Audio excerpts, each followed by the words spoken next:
Right. How do you feel today? I feel excited. I'm looking forward to it. I've had a great weekend here. I've seen a lot of my friends, and we've had the chance to recall a lot of great memories. And I think it'll be a great afternoon for us to celebrate a couple of careers that we were very blessed to have opportunities to serve our country in such unique and challenging ways. What does it mean to be inducted into this group? Well, to me, I grew up during the space race, and knowing that the original 7 Mercury astronauts are the ones that founded this organization, and I'm going to be enshrined into the same hall in which they are, is something that's beyond my wildest dream as a kid growing up in Northwest Indiana.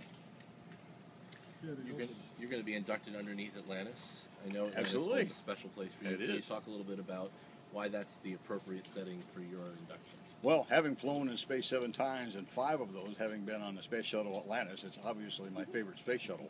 And so to be inducted with the Space Shuttle Atlantis right next to me is, you know, it's like having your cake and ice cream and the whipped cream and the cherries and everything else. So it's pretty nice. Anybody else with questions? If I can ask a question? Thank you. Certainly.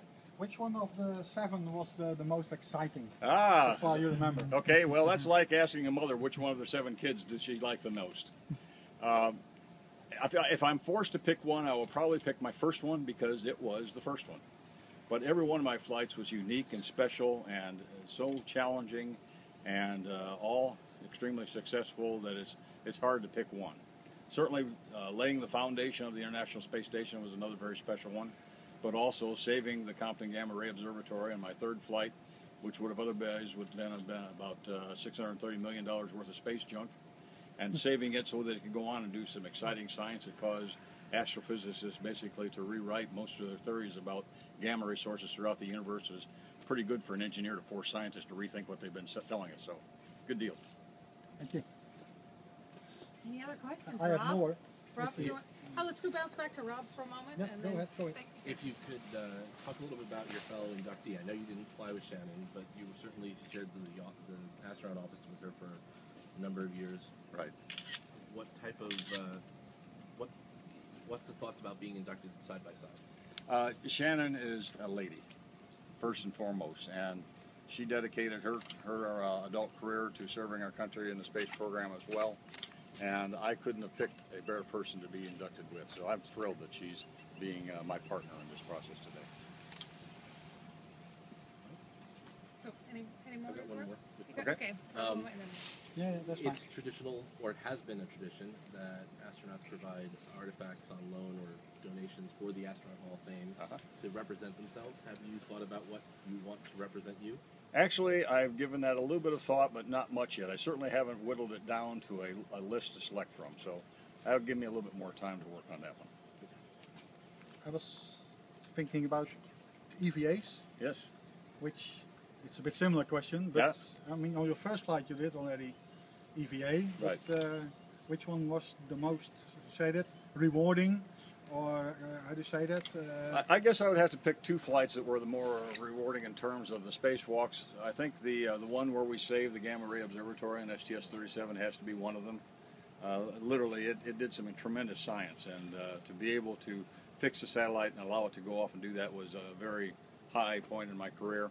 I think also the 3 spacewalks I did on STS-88, where we literally laid the foundation, the cornerstones of the International Space Stations, would be another one as well. Do you have a question? That was my question. Okay. Oh, sorry. Can I ask a bit more personal one? Sure.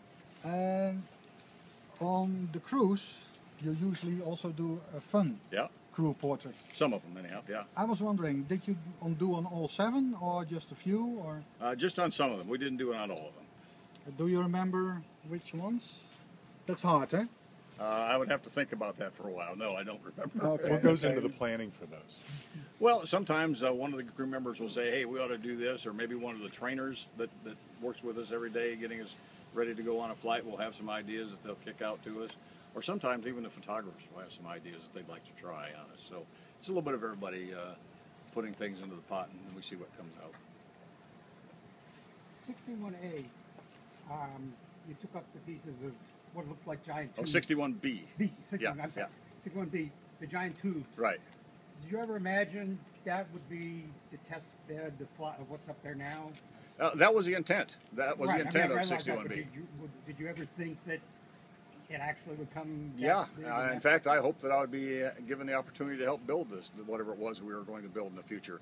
Literally at the end of the second spacewalk, Woody Spring, my spacewalker partner on 61B, said, let's go build a space station. And 13 years later, I was getting to do that. Good for you. Yeah. All right.